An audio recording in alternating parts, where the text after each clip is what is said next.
हो तकदीर का काजी कहता है क्यों जुल्मत के दिन सहता है, अपने बच्चों के मुस्तकबिल का कातिल बन के रहता है, ना जीता है ना मरता है क्यों हक लेने से डरता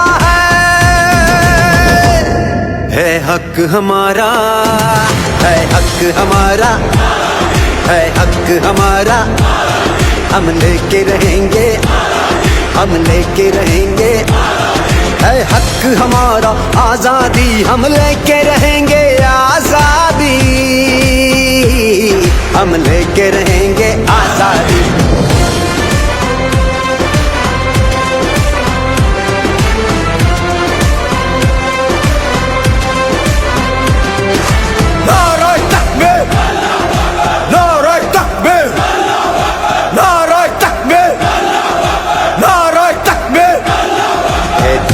लाहूती उस रिज्क से मौत अच्छी जिस रिज्क से आती हो परवाज में कोताही, वो दौर गया जब कहरो जफा को राम मचाया करता था,